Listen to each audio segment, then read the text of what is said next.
Bismillahirrahmanirrahim.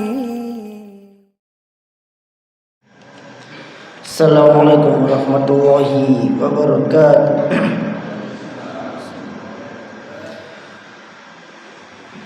Innal hamdalillahi nahmaduhu wa nasta'inuhu wa nastaghfiruh wa na'udzu bihi min sururi anfusina wa min sayyiati a'malina. Man yahdihillahu fala mudhillalah wa man yudlil fala hadiyalah. Asyhadu an la ilaha illallah wahdahu la syarikalah wa asyhadu anna Muhammadan abduhu wa rasuluhu la nabiyya ba'da. Kita lanjutkan pelajaran kita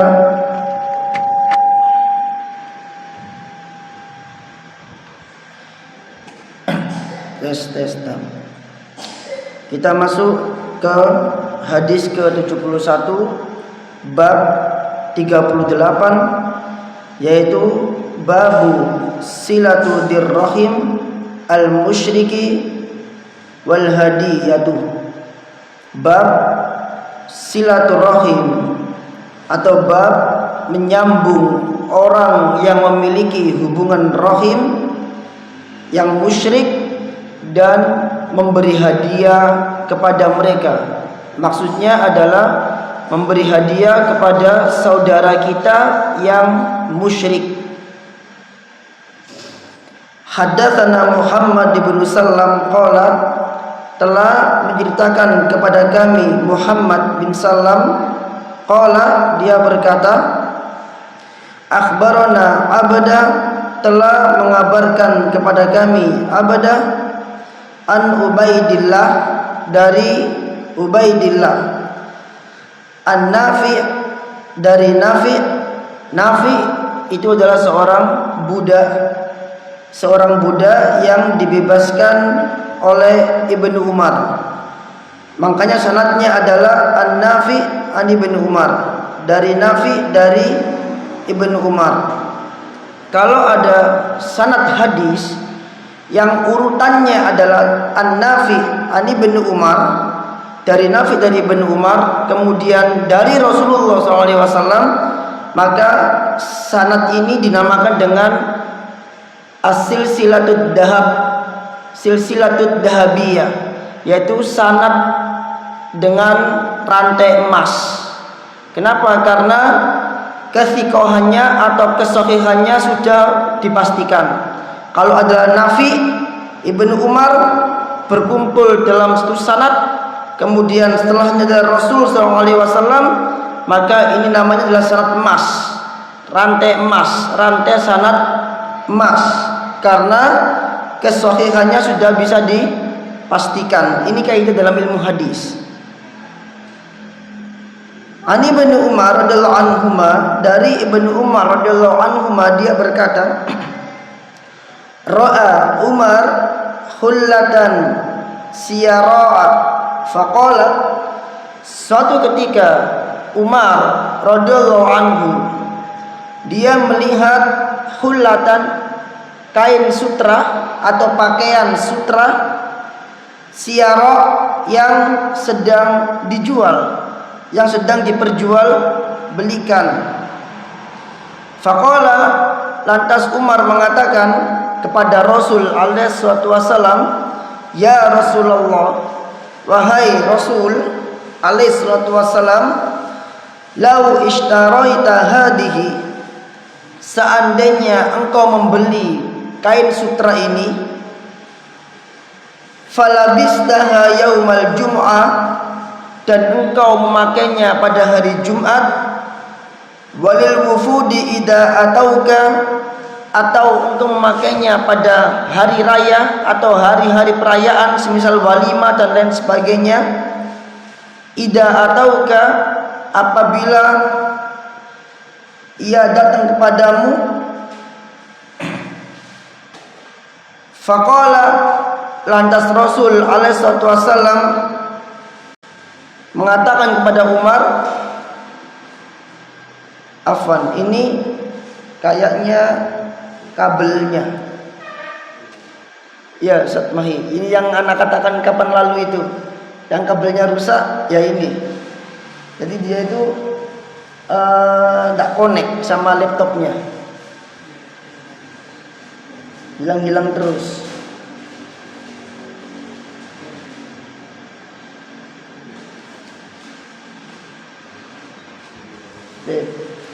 Apa kata Rasul? Ya Umar, wahai Umar, innama yalbisu hadihi man la khalaqa lahu. Sesungguhnya orang yang memakai pakaian ini, pakaian apa yang dimaksud? Sutra ini adalah orang yang tidak akan punya bagian di akhirat. Adalah orang yang tidak mendapatkan bagian di akhirat. Maksudnya nggak akan masuk ke dalam surga.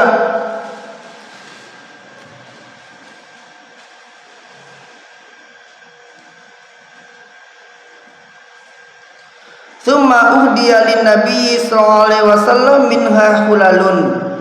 Lantas dihadiahkanlah kepada Nabi alaihi wasallam beberapa helai atau beberapa lembar dari kain sutra tersebut.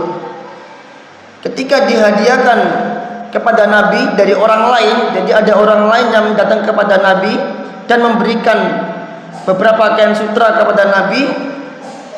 Lantas fa'ahda ila Umar minha hullatun. Nabi pun menghadiahkan kain ini kepada Umar. Dalam riwayat lain, Umar berkata kepada Nabi, "Ya Rasulullah, bagaimana bisa engkau memberiku pakaian sutra ini padahal engkau nggak mau pakai?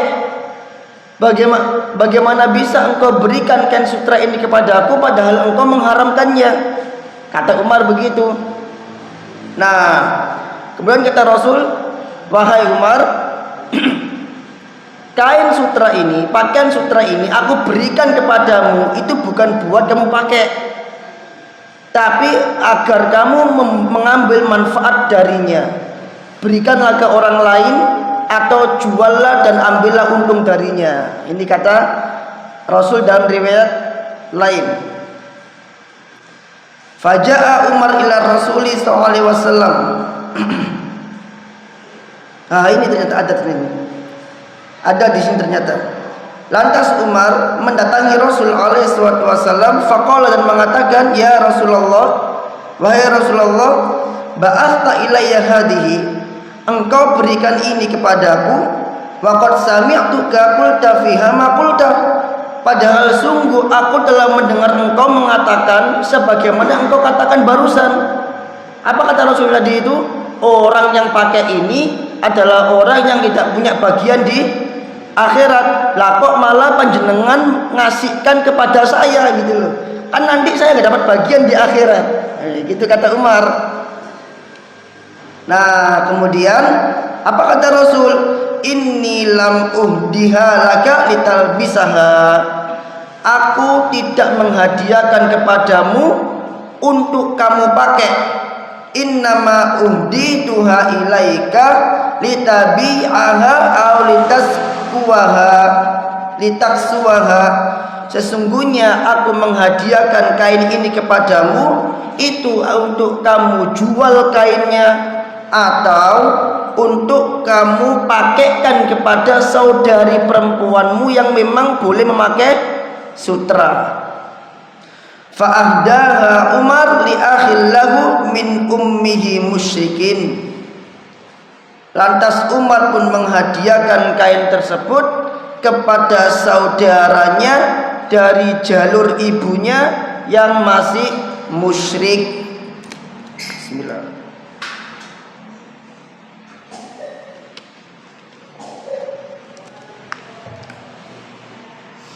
Nah, hadis ini jelas menunjukkan kepada kita bahwa dianjurkan melakukan silaturahim kepada saudara kita yang kafir atau yang musyrik, dan dianjurkan juga memberi hadiah kepadanya selama kafir tersebut bukan kafir harbi. Apa kafir harbi? Kafir yang diperangi atau yang dimusuhin. Selama bukan kafir harbi, maka boleh memberi hadiah kepada mereka dan boleh juga menyambung silaturahim kepada mereka. Dari sisi mana dalilnya? Dari sisi jawaban atau hadis yang dikatakan fa'ahdaha Umar li akhillahu min ummihi musyrik. Maka Umar pun memberikan hadiah kepada saudaranya dari jalur ibunya yang musyrik. Saudaranya Umar ini berada di Mekah, Umar berada di Madinah. Maka untuk bisa memberi hadiah kepada saudaranya, Umar harus kemana? Harus ke Mekah. Maka ini otomatis Umar bersilaturahim atau menyambung hubungan kepada saudaranya yang masih musyrik yang berada di Mekah dan memberi hadiah kepada dia.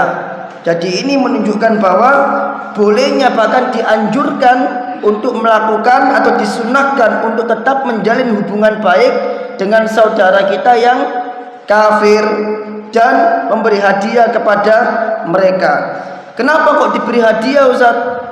Pemberian hadiah kepada orang-orang kafir atau kepada orang-orang musyrik itu dalam rangka untuk melembutkan hati mereka, dalam rangka untuk melembutkan hati mereka agar hati mereka mencintai Islam.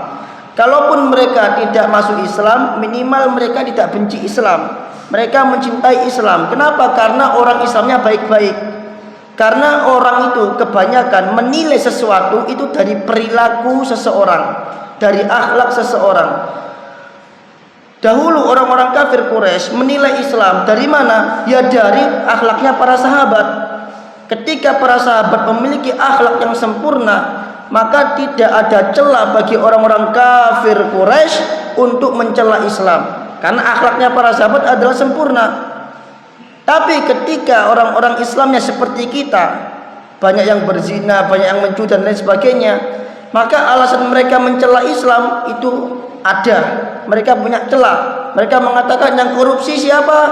Orang Islam. Yang suka membunuh siapa? Orang Islam. Yang suka mencuri siapa? Orang Islam. Yang suka berzina siapa? Orang Islam. Maka akhirnya mereka menilai Islam itu ternyata tidak baik, karena mereka menilai Islam dari kacamata umatnya. Padahal seharusnya sesuatu itu dinilai bukan dari pengikutnya, bukan dari penganutnya, tapi sesuatu itu dinilai dari hakikat ajarannya, dari usul pokok akidahnya, itu dinilai. Kalau sesuatu itu dinilai dari pengikutnya, maka yang pezina dari kalangan Nasrani itu ada, yang membunuh dari kalangan Nasrani juga ada, bahkan seluruh penjajah dari kalangan Nasrani, bahkan pembantaian kaum muslimin di bulan April dengan sebutan April Mop itu dilakukan oleh orang-orang kafir. Bahkan pembantaian suku aborigin di Afrika Selatan itu dari orang-orang kafir Nasrani. Bahkan pembantaian suku Indian mereka, suku Indian merah dari benua Amerika itu dilakukan orang-orang kafir. Orang-orang Amerika dulu bukan berkulit putih tapi berkulit merah, suku aslinya suku Indian. Kenapa kok sekarang dijadikan atau berubah menjadi orang kulit putih semua? Karena dulu Christopher Columbus dan Amerigo Vespucci menemukan benua tersebut dan menghabisi semua penduduk aslinya. Itu orang-orang kafir, orang-orang Nasrani, dan itu nggak diekspos. Jadi kalau mau menilai hakikat sesuatu, menilai sesuatu itu dinilai dari hakikat sesuatu tersebut, dinilai dari usul akidahnya. Jangan pernah menilai Islam dari kebanyakan pengikutnya, karena kalau orang menilai Islam dari kebanyakan pengikutnya, maka yang ada Islam ini akan jelek dan tidak akan ada bagusnya. Makanya Syekh Muhammad bin Shalih Al-Utsaimin dalam kitabnya Syarah Salah Satu Usul, beliau mengatakan, janganlah engkau menilai Islam dari kebanyakan pengikutnya, karena kebanyakan pengikut Islam pada hari ini, kata Syekh, adalah orang yang suka meremehkan perkara-perkara besar. Tapi menilai Islam dari mana? Dari para sahabat Nabi alaihissalam.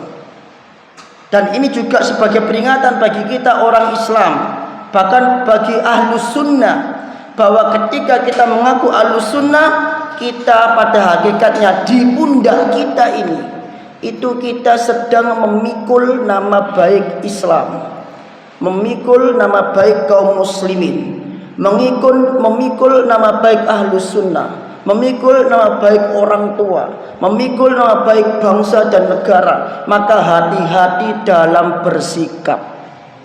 Jangan sampai sikap atau akhlak kita membuat orang lain mencela ahlus sunnah. Oh, salafi itu begini, lihat tuh pengikutnya itu, akhlaknya nggak ada akhlaknya pengikutnya itu. Hanya karena ulah segelintir orang, akhirnya nama salafi menjadi jelek. Demikian juga para wanita yang bercadar, di pundaknya itu ada nama baik ahlus sunnah, di pundaknya ada nama baik cadar, ada nama baik jilbab. Jangan sampai dengan akhlaknya justru menjadikan orang lain benci sama cadar dan mengatakan percuma bercadar tapi nggak punya sopan santun, percuma bercadar nggak punya tata krama, mending aku nggak jilbaban tapi sopan santun lah. Jadi kayak gitu nanti, sehingga orang ini jauh dari kebenaran, justru dari ulah kita sendiri. Nah, hadis ini para jemaah,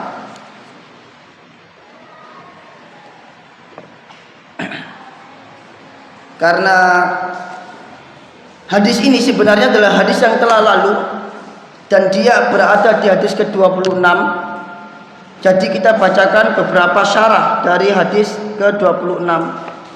Di antara faedah berikutnya dari hadis ini adalah amma ma yukrahu lubsuhu lirijali fayajuzu bai'uhu litantafi'a bihin nisa. Adapun apa-apa yang dimakruhkan untuk dipakai oleh laki-laki itu boleh diperjualbelikan agar bisa dimanfaatkan oleh para wanita. Wa ma yukrahu lubsuhu lin nisa'i yajuzu bai'uhu lirrijal. Dan apa-apa yang dimakruhkan untuk dipakai oleh perempuan, maka diperbolehkan memperjualbelikannya agar diambil manfaat oleh laki-laki. Paham sampai sini? Jadi sutra itu adalah haram bagi laki-laki. Meskipun dia haram bagi laki-laki, bukan berarti haram juga memperjualbelikannya. Meskipun dia haram bagi laki-laki, tetap diperbolehkan untuk memperjualbelikannya. Diperjualbelikan bukan untuk dipakai oleh laki-laki, tapi untuk dipakai oleh perempuan. Misal, cincin yang terbuat dari emas, ini haram dipakai oleh laki-laki, tapi boleh kita memperjualbelikan cincin emas. Bahkan kita sebagai laki-laki, kamu gelem nggak tuku cincin teko emas? Kita nggak pakai cincin itu, tapi kita boleh menjualnya. Kenapa? Barangkali cincin ini akan diberikan oleh yang membeli kepada siapa?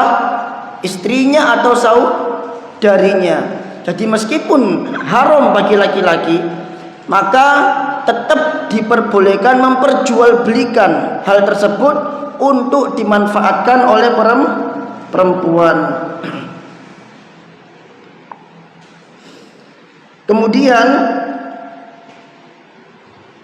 faedah berikutnya adalah wa fi hadzal hadithi dalilun ala tahrimi lubsil harir rijal. Dan pada hadis ini juga terdapat dalil yang menunjukkan tentang haramnya pakai sutra untuk laki-laki. Orang laki-laki nggak boleh pakai sutra, tidak boleh memakai pakaian yang terbuat dari sutra, hukumnya haram dan termasuk ke dalam al-kabair, dosa besar, karena ada ancamannya. Ancamannya adalah innama yalbisu hada liman la khalaqa lahu. Orang yang memakai pakaian ini adalah orang yang tidak punya bagian di hari kiamat. Kalau panjenengan tanya, Ustadz, kenapa kok diharamkan bagi laki-laki dan diperbolehkan bagi perempuan? Maka jawabannya adalah ya karena Rasul memerintahkan demikian. Kalau dipikir secara logika nggak masuk akal. Apa masuk akalnya? Nggak ada masuk akal. Apa salahnya sutra kok haram bagi laki-laki? Ya nggak ada salahnya. Tapi ketika Allah dan Rasulnya menetapkan itu haram, maka kita tetapkan itu haram, meskipun kita tidak menemukan hikmahnya, meskipun hal tersebut tidak masuk akal. Kalau Allah dan Rasulnya sudah menetapkan sesuatu, idza qadallahu wa rasuluhu amran ayyakuna lahumul khiyara, kata Allah dalam surah Al-Ahzab. Kalau Allah dan Rasulnya sudah memutuskan suatu perkara, maka tidak boleh ada pilihan lain dalam perkara tersebut. Kalau Allah dan Rasulnya sudah mengatakan ini haram, maka haram, meskipun sesuatu tersebut tidak masuk di akal. Karena kadangkala sesuatu diharamkan oleh Allah itu masuk akal, tapi kadangkala sesuatu diharamkan oleh Allah itu nggak masuk akal. Kalau nggak masuk akal, maka kewajiban kita tetap apa? Sami'na wa ata'na, nggak ada pilihan lain. Kalau ditanya hikmahnya apa? Hikmahnya adalah kalau kita pakai di dunia, maka kita nggak akan pakai di akhirat. Itu hikmahnya. Kalau ditanya kenapa diharamkan, maka tidak ada alasannya kecuali karena Allah telah menetapkan bahwa itu haram bagi laki-laki. Dan Allah mengatakan dalam Al-Hasyr, wa ma atakumur rasulu fakhuduhu wa ma nahakum anhu fantahu. Ayat berapa? 7. Al-Hasyr ayat 7. Dan apa yang diberikan oleh Rasul kau ambil, dan apa yang dilarang oleh Rasul kau jauhin. Gak usah pakai tanya, lu kenapa kok dilarang? Gak boleh. Sudah, sami'na wa ata'na. Kalau ada alasannya alhamdulillah, kalau nggak ada alasannya sami'na wa ata'na. Karena wahyu itu, karena Islam ini dibangun di atas dalil. Islam ini dibangun di atas wahyu, bukan di atas akal. Sehingga kalau nggak masuk akal ditentang, kalau masuk akal diterima, bukan begitu. Islam ini dibangun di atas wahyu. Wahyu itu mutlak kebenarannya. Masuk akal atau tidak masuk akal tetap benar. Kalau ada wahyu yang nggak masuk akal dengan kita, akal kita yang salah, bukan wahyunya. Karena Islam ini dibangun di atas wahyu, di atas dalil. Kalau ada wahyu bertentangan dengan akal, siapa yang disalahkan? Akal. Jangan diturutin akalnya, nanti menyelesaikan wahyu. Makanya Ali bin Abi Thalib radhiyallahu anhu pernah mengatakan, untuk ingat-ingat ini, kalau bisa dihafalkan juga bagus untuk hujjah.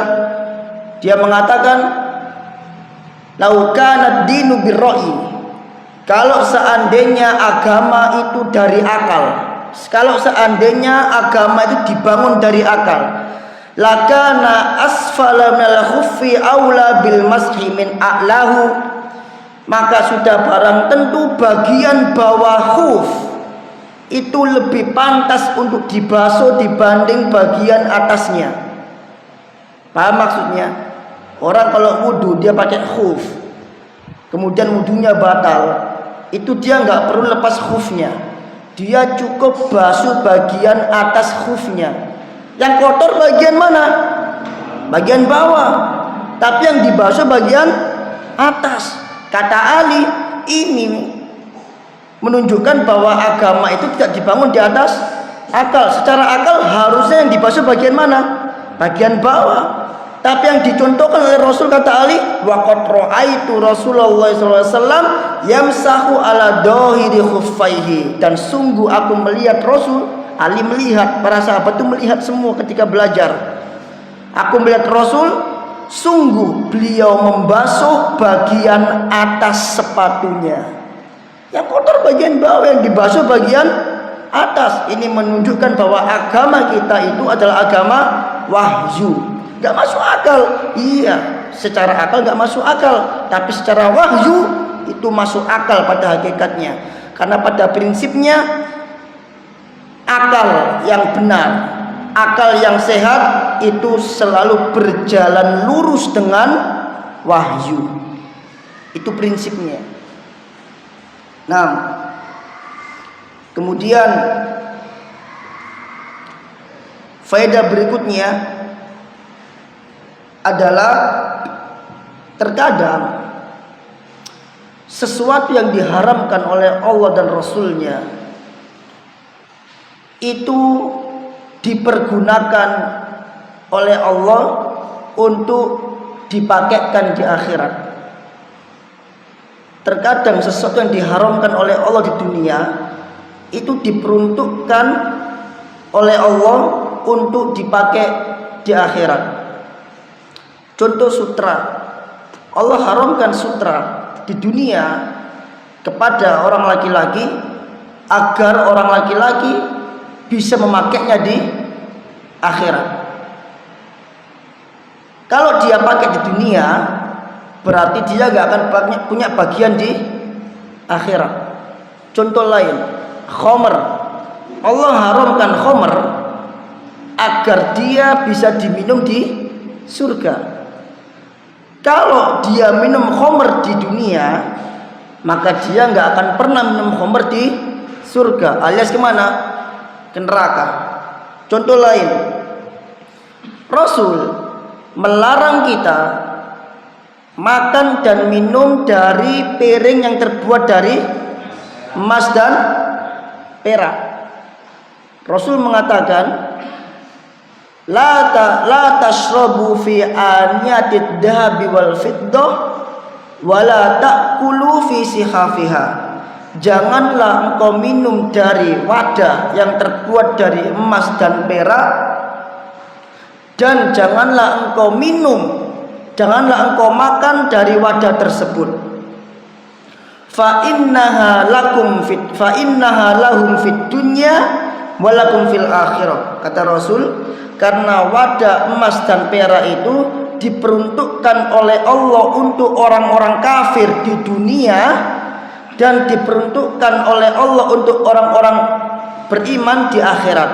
Karena sesungguhnya, kata Rasul, wadah emas dan perak itu bagi mereka orang-orang kafir di dunia, dan bagi kalian orang yang beriman di akhirat. Jadi Allah siapkan wadah emas dan perak ini untuk dipakai di surga. Jadi terkadang sesuatu diharamkan oleh Allah itu untuk dipersiapkan di dalam surga. Kalau misalkan ada masalah fikih ya, panjenengan memiliki wadah yang terbuat dari emas dan perak di rumah, boleh enggak? Siapa yang boleh? Apa alasannya? Nah, dengan apa alasannya? Sama, boleh. Karena yang dipakai adalah ketika digunakan untuk makan dan minum. Kalau sekedar disimpan di lemari itu boleh, karena yang dilarang dalam hadis, dohir hadisnya itu ketika dia dipakai untuk makan dan minum, baik laki-laki maupun perempuan. Yang kedua, kalau misalkan jenengan punya wadah rusak atau pecah, kemudian jenengan tempel dengan emas, ditempel dengan emas. Kalau panci bolongan pakai apa itu? Lema tuh, atau pakai istilahnya biar nggak bocor itu loh, patri ya kan? Itu terbuat dari apa itu Pak? Timah ya. Nah, kalau misalkan panjenengan tempel pakai sesuatu yang terbuat dari emas, bagaimana hukum wadahnya? Boleh dipakai atau nggak boleh dipakai? Boleh dipakai atau nggak boleh dipakai?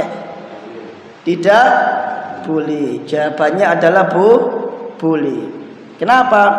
Karena Rasul alaihi salatu wassalam itu beliau kata Anas bin Malik itu pernah wadahnya Rasul SAW itu inkasaro, pecah.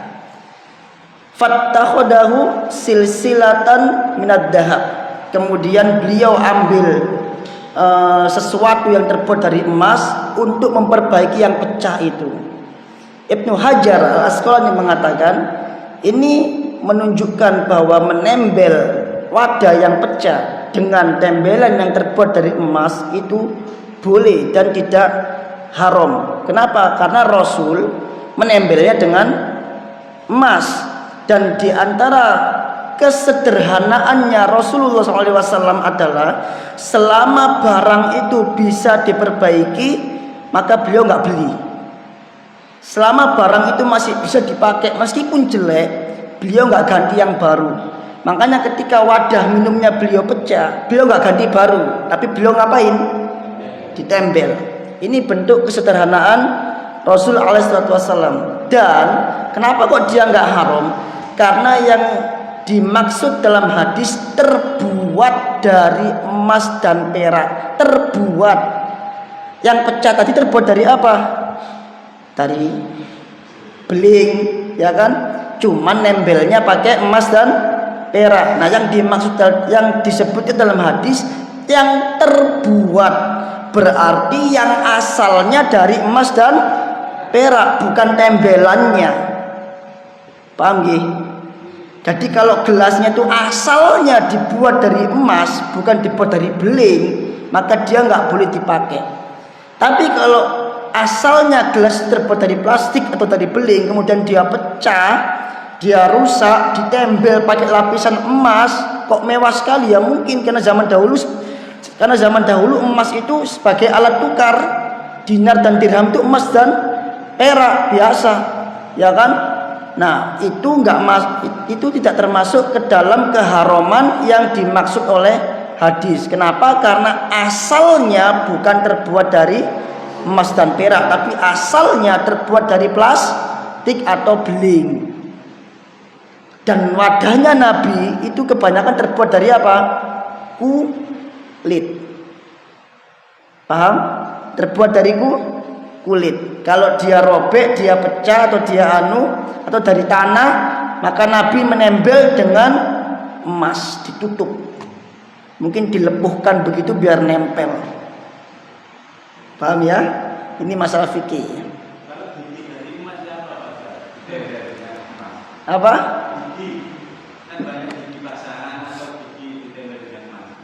Gigi ditempel dengan emas.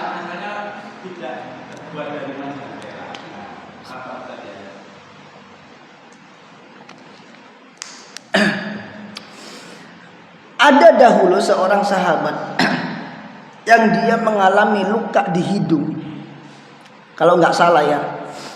Kemudian ini luka nggak bisa dioperasi kecuali dengan emas, nggak bisa disembuhin atau dioperasi kecuali diobati dengan emas.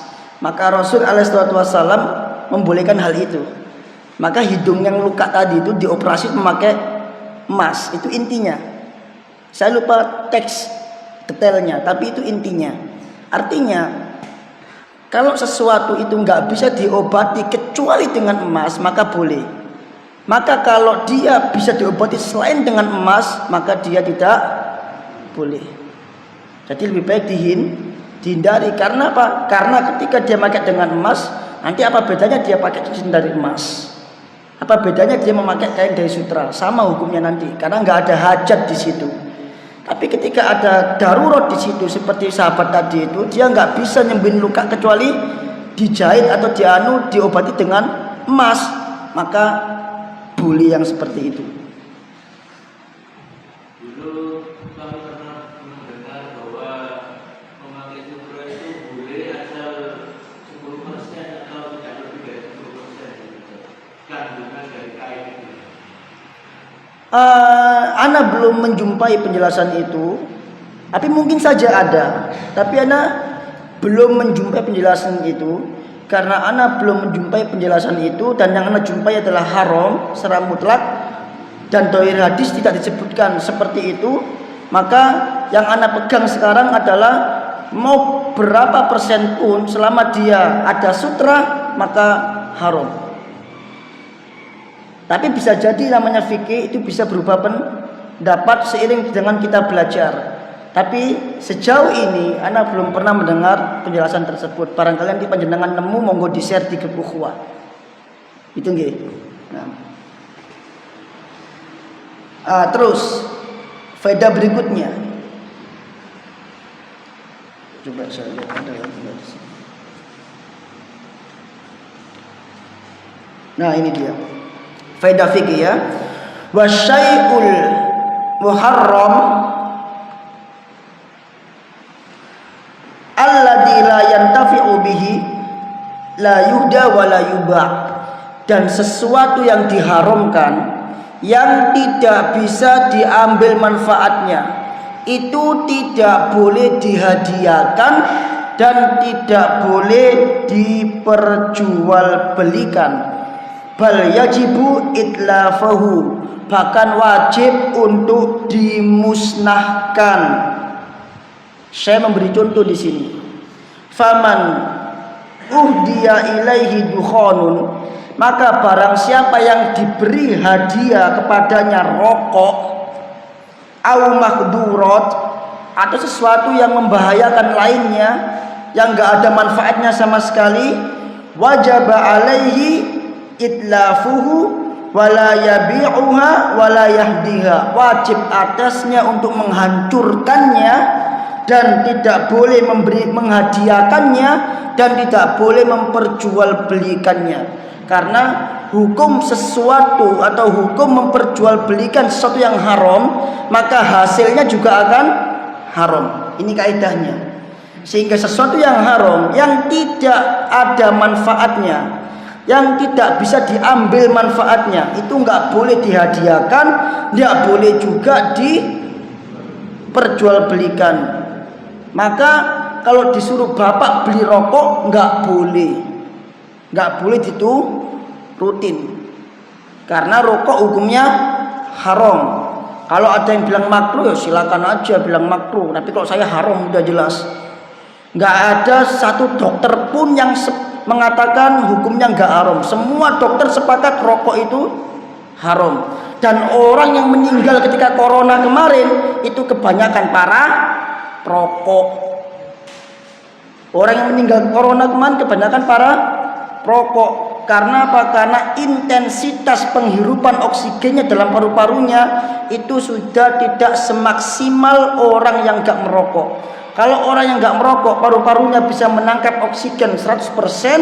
Kalau orang udah merokok, maka enggak 100% lagi, mungkin 50%, 20%. Sehingga ketambahan corona, glep, udah.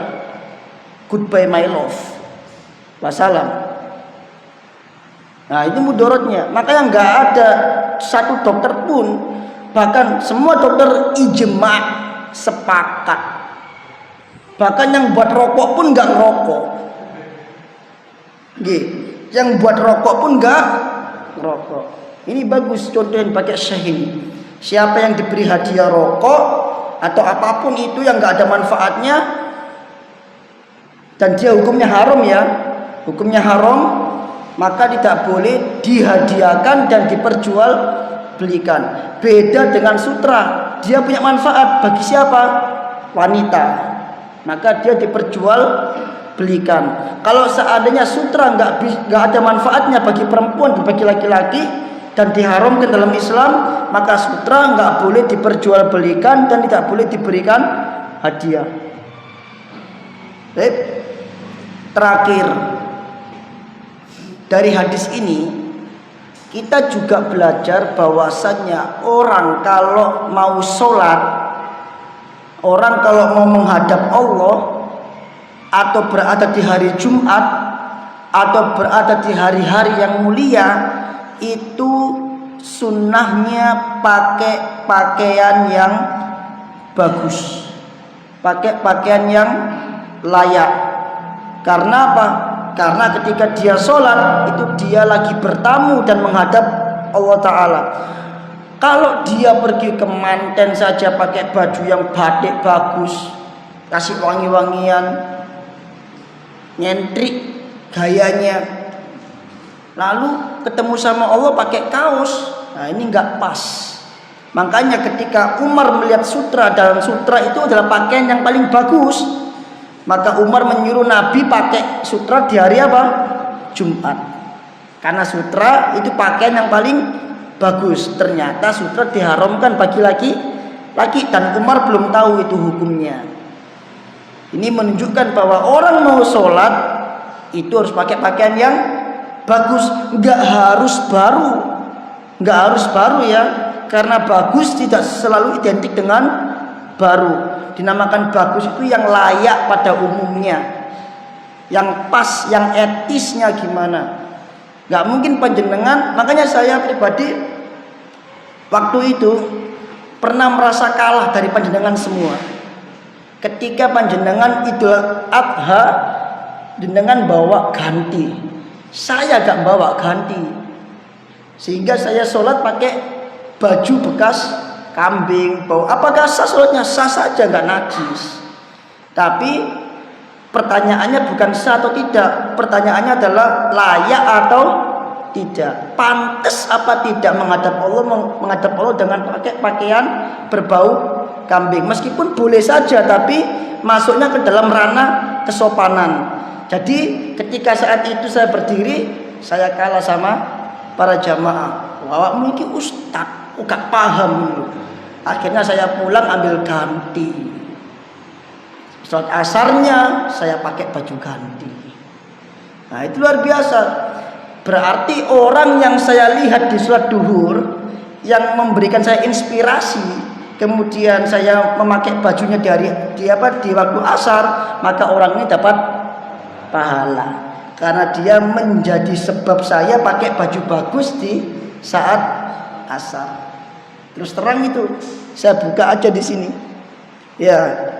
Ini menunjukkan bahwa mau ustadz mau jamaah itu sebenarnya sama. Bahkan terkadang jamaah itu bisa lebih tinggi derajatnya dibanding ustadz. Kapan ketika jamaah itu mendengar ilmu dan dia mempraktekkan, dan ustadznya punya ilmu tapi nggak dipraktekkan, maka saat itu ustadznya terjun bebas, jamaahnya naik. Ini luar biasa. Makanya Syekh Muhammad bin Shalih Al-Utsaimin itu pernah mengatakan, seorang thalibul ilmi itu hendaklah dia memiliki atau berbeda dengan masyarakat pada umumnya. Artinya jangan sampai thalibul ilmi itu kalah dengan masyarakat. Di hari Jumat yang bukan ustadz, yang bukan thalib, yang nggak punya hafalan udah pada di shaf 1. Yang ustadz, yang thalibul ilmi, yang penghafal Quran masih bal-balan di bawah. Saya marahin anak-anak SD. Lihat itu yang di depan. Mereka hafal. Apakah bapak-bapak itu hafal Quran? Tidak hafal. Apakah hafal hadis? Tidak hafal. Kalian hafal Quran? Tidak hafal ustaz. Hafal hadis? Hafal. Kenapa masih sepak bola? Nah gitu. Maksudnya begitu. Nanti nggak boleh dalam pengamalan itu thalibul ilmi kalah dengan orang-orang yang awam. Tidak boleh. Aib bagi dia.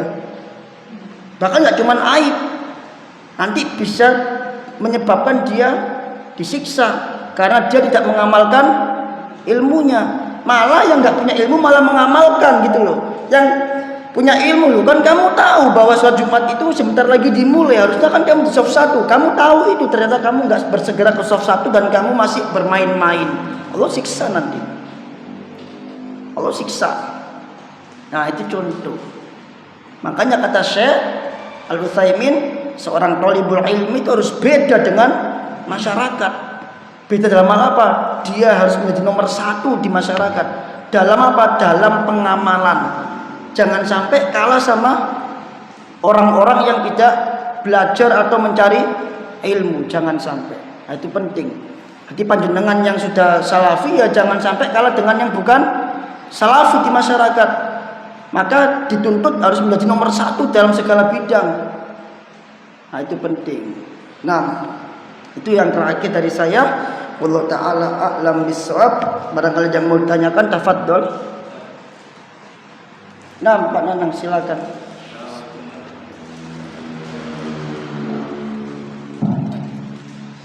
Assalamualaikum warahmatullahi wabarakatuh. Waalaikumsalam. Yang mau saya tanya Pak Ustaz tadi yang di awal menjelaskan tentang hadis dengan rantai emas atau al-dhahab. Yang saya tanyakan apa ada hubungannya dengan kaum Syiah? Soalnya saya melihat hadis emas itu ada hubungannya dengan kaum Syiah. Terus yang kedua, bagaimana hukumnya memperjualbelikan barang yang haram? Yang contohnya dikatakan sudah ada emas tetapi dipergunakan sendiri, hasilnya apa saja? Tadi kan diperjualbelikan atau diberikan hadiah kepada saudara atau seseorang, tapi ini dijualbelikan tapi hasilnya itu dibuat sendiri untuk keperluan sendiri. Jazakumullah khairan. Adapun pertanyaan pertama, wallahu alam, ana enggak tahu tentang masalah Syiah dan emas hubungannya dengan apa, ana enggak tahu itu. Adapun yang masalah kedua, hasilnya dipakai sendiri, emang seperti itu. Jadi dijual itu biar untuk dimanfaatkan hasilnya, bukan dimanfaatkan emasnya. Karena dia nggak boleh pakai emas. Makanya Rasul mengatakan, aku hadiahkan ini bukan buat kamu pakai, tapi agar kamu menjualnya. Nah, ketika dijual itu untuk apa? Dimanfaatkan harganya atau keuntungannya. Begitu. Jadi boleh kita jual emas ke orang lain, kemudian hasilnya kita pakai sendiri, boleh. Memang tujuannya dijual untuk itu. Tujuannya dijual untuk itu karena dia kan nggak mungkin pakai karena dia laki-laki, maka dia jual atau dia berikan kepada istrinya atau saudarinya yang perempuan atau tetangga yang perempuan, nah boleh. Tapi kalau dijual maka untuk tujuannya adalah untuk dimanfaatkan harganya. Dengan syarat apa? Dengan syarat harus kontan. Kalau emas maka dia syaratnya harus apa? Kontan, alias yadan biyadin, yaitu tangan ke tangan, ada serah terima, ada uang, ada barang. Itu syaratnya emas. Tidak boleh emas itu diperjualbelikan dengan pembayaran yang sifatnya tertunda. Artinya barang dulu bayarnya nanti, tidak boleh. Makanya jual beli emas di online itu pendapat yang kuat wallahu alam adalah haram.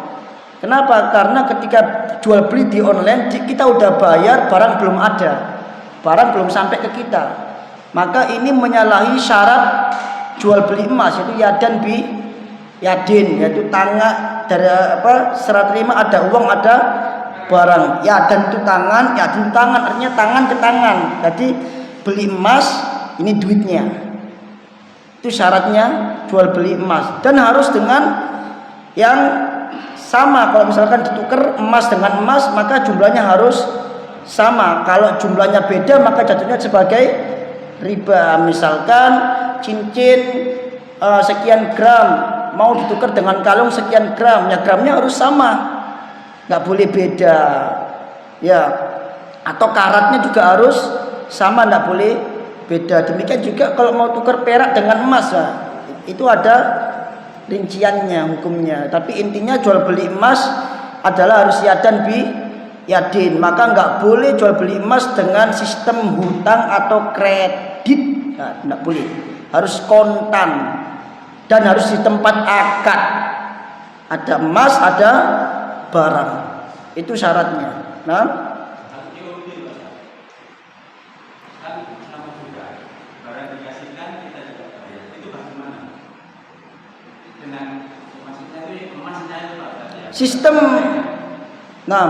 sistem COD itu adalah akadnya hutang. Kita pesen baru diantar dan kita bayar.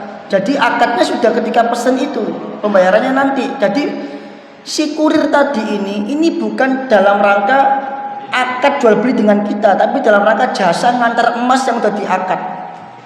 Begitu. Kalau mau COD adalah yang betul adalah kita suruh orang untuk ambil barangnya di suatu tempat dan si penjual ini juga nyuruh orang, jadi akadnya di situ. Tapi kalau melalui aplikasi itu akadnya bukan di COD-nya, tapi akadnya di aplikasinya itu. Sehingga akadnya hutang, tak antar kamu bayar. Dan kalau nggak salah uang itu akan masuk kepada si penjual itu ketika kita udah bayar baru masuk. Padahal barang udah kita terima, tapi uangnya masih di kurir, belum ke. Ada lagi? Silakan. Assalamualaikum warahmatullahi wabarakatuh. Assalamualaikum.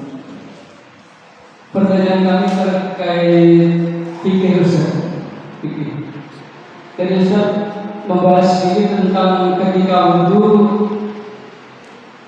masih memakai sepatu itu dibasuh bagian atasnya. Nah. Kemudian selanjutnya ketika sholat Ustaz, sholat memakai sandal atau sepatu itu menurut seorang ustaz kami mengatakan itu sunnah, sholat pakai sandal dan sepatu. Akan tapi seandainya di Masjid Al-Zainab ini ada orang pakai sholat pakai sandal dan sepatu kan terlihat asing gitu. Iya. Terus bagaimana kita menyikapinya Ustaz? Nah. Wajazakumullah khairan. Salat memakai sandal atau terompa adalah sunnah, betul, karena Rasul alaihissalam memakai sandal, bahkan diperintahkan dalam rangka untuk menyelisih orang-orang Yahudi. Ada hadisnya di dalam kitab Sifat Salat Nabinya Syekh Albani. Udah sampai situ Kak Ustaz Kemal Baladraf? Di kajiannya udah dibahas itu? Udah dibahas. Apa kata beliau hukum salat pakai sandal? Apa? Nah, dan Nabi alaihissalam itu melepas sendalnya kapan? Ketika sendalnya ada najis, dan itu diberitakan oleh Jibril, diberitahu ke Jibril agar beliau melepas sandalnya. Tapi itu adalah sunnah yang tidak wajib, sunnah yang hukumnya sunnah. Dan ingat, sunnah yang hukumnya sunnah, jangan bingung ge. Ada sunnah dalam istilah ilmu hadis, ada sunnah dalam istilah fikih. Ya, kalau sunnah dalam istilah ilmu hadis adalah segala sesuatu yang dinisbatkan kepada Rasul, ucapan, perbuatan atau takrir, persetujuan, itu namanya sunnah. Demikian juga sama dengan sunnah dalam istilah ulama akidah yang menjadi lawan bagi bid'ah. Sunnah dalam istilah ulama hadis itu adalah sunnah ya hadis, hadis ya sunnah. Sunnah dalam istilah ulama akidah ya sunnah itu lawannya bid'ah. Tapi kalau dalam istilah fikih beda. Istilah fikih berarti ma yusabu fa'iluhu wa la yu'aqabu tarikuhu, yaitu apa-apa yang pelakunya diberi pahala dan tidak disiksa bagi orang yang meninggalkannya. Jadi ada sunnah yang hukumnya wajib, ada sunnah yang hukumnya sunnah. Oke? Nah, memakai terompa itu sunnah yang hukumnya sunnah. Dan sesuatu yang sunnah secara fikih itu tidak berlaku ketika misalkan dia menyakiti seseorang. Itu enggak berlaku. Atau ketika pada kondisi yang tidak memungkinkan, maka meninggalkan sesuatu yang sifatnya sunnah dalam fikih itu justru terkadang menjadi lebih afdol dibanding melakukan sunnah tersebut. Misal, bagaimana hukum orang yang duduk tasyahud awal, duduk iftirosh ketika dia berada di rakaat terakhir, yang harusnya dia tawarruk tapi dia iftirosh pada sholat duhur 4 rakaat misalkan. Maka kata para ulama, ya kalau misalkan dengan duduk tawarruk itu menyakiti orang sebelahnya, kan kadang mungkin badannya besar sehingga ketika tawarruk senden dia ke sebelahnya, gitu kan? Maka dia harus tinggalkan tawarruknya dan dia duduk iftirosh, karena sunnah itu tidak berlaku atau lebih afdol ditinggalkan ketika dia menyakiti orang lain. Nah demikian dengan sandal tadi itu. Kalau panjenengan sholat di tempat yang memang membutuhkan sandal, ya afdolnya pakai sandal. Tapi ketika panjenengan sholat di tempat yang tidak boleh pakai sandal, maka jangan pakai sandal. Misal di mana? Di dalam Masjid Nabawi itu nggak boleh pakai sandal. Tapi kalau di luar Masjid Nabawi, di pelatarannya itu silakan pakai. Tapi kalau udah masuk masjidnya itu nggak boleh pakai sandal, maka jangan pakai sandal di situ. Ya. Nah, di Al-Jariyat pakai keramik, ya jangan pakai sandal. Kalau Al-Jariyat pakai tanah liat seperti di pedesaan, maka afdol pakai sandal sesuai sunnah. Karena masjidnya Rasul pada waktu itu pakai pasir, nggak ada keramik. Jadi beliau pakai terompah atau pakai sandal, dan juga panas. Kalau nyeker ya susah. Makanya dahulu Anas bin Malik ketika safar itu mereka ketika sholat itu mereka menaruh surban mereka di dahi mereka. Gunanya apa? Biar nggak kepanasan, sehingga mereka bisa sujud. Dan sholat duhurnya para sahabat itu apabila panasnya terik banget, itu mereka sholat duhurnya di akhir mendekati asar, nunggu mataharinya nggak terik baru mereka sholat. Itu ada hadisnya, kata Rasul, apabila duhur itu panasnya sangat panas, terik banget, maka akhirkanlah dia mendekati asar. Maka para sahabat itu kalau duhurnya panas sekali, mereka diakhirkan mendekati asar ketika matahari udah mulai condong ke barat dan situasinya nggak terlalu panas, baru mereka mulai sholat. Kalau betul-betul panas, dan itu sunnahnya begitu. Nah, kenapa kok Rasul pakai terompah? Maka kita cari sebabnya. Dan sebabnya apa? Yang pertama karena mungkin panas. Yang kedua karena mungkin terbuat dari tanah, sehingga nggak ada masalah pakai terompah. Tapi kalau terbuat dari keramik pakai terompah, kalau kata Ustaz Ridwan, gini sama saya. Itu kata Ustaz Ridwan dulu waktu bahas ini. Ya kalau dia Al-Jariyat pakai keramik, terus antum pakai sandal dengan alasan sunnah, gini sama saya nanti. Rahimahullah. Saya masih ingat itu ketika ngaji. Di mana? Sepertinya beliau lebih cenderung kepada madhabnya Ibnu Hazm, Dohiri. Jadi kalau madhab Dohiri, apapun sikonnya hadisnya ya gitu nih. Itu kalau madhabnya Ibnu Hazm. Wallahu a'lam. Jadi beliau mengatakan keramik itu salah satu bukan alasan yang syar'i. Nah, tapi kalau memang terkadang agak susah membantah orang yang dohiri, karena terkadang mereka berhukum dengan dohir hadis. Hadisnya A ya A, selama nggak ada ya A. Tapi kalau kita ambil pendapat lainnya, kita bisa masuk ke dalam usul fiqh yang mengatakan al-hukmu yaduru ala illatihi. Hukum itu berputar dengan ilatnya, tergantung ilatnya. Ilat itu sebabnya. Sebabnya apa, maka terjadi hukum seperti ini. Jadi semisal Nabi apa ya contohnya ya, susah kalau jadi contoh ini. Jadi hukum itu tergantung ilatnya. Misal, kenapa kok diperbolehkan sholat jamak atau sholat qashar? Karena ilatnya waktu itu beliau safar. Berarti kalau nggak safar, ilatnya hilang, maka boleh nggak qashar? Nggak boleh. Kembali ke asal hukumnya. Jadi hukum itu berubah sesuai dengan sebabnya atau sikonnya. Terkadang seperti itu. Itu ada usul fiknya. Al hukmu yaduru ala illatihi. Hukum itu berputar sesuai dengan ilatnya. Seperti apa ilatnya, maka dia bisa menentukan hukum haramnya atau apanya gitu. Misal talak ada yang hukumnya haram, ada yang hukumnya wajib. Semua tergantung ilatnya. Seperti apa ilatnya? Kalau ilatnya misalkan suaminya nggak sholat, ya wajib talak, wajib mengajukan khulu, cerai kepada suami karena suaminya nggak sholat, sedangkan nggak sholat hukumnya kafir menurut jumhur ulama. Mau berpendapat masih meyakini wajibnya sholat, kalau dia nggak sholat ya kafir, itu jumhur ulama. Hanya mazhab Syafi'i mengatakan kalau dia masih meyakini wajibnya sholat tapi dia nggak sholat, maka dia dimintain taubat, yustatabu, dia dimintain tobat. Wa illa fayuqtal, kalau dia nggak mau tobat dia dibunuh. Dibunuhnya dengan apa? Yutrabu ala unuki, dipenggal lehernya kalau orang nggak sholat dalam madhab Syafi'i. Tapi dia nggak dikafirkan karena dia masih meyakini wajibnya sholat. Yang dikafirkan oleh Imam Syafi'i kapan? Ketika dia tidak meyakini wajibnya sholat, dia meninggalkan sholat karena dia nggak yakin itu wajib, itu kafir, plus dibunuh.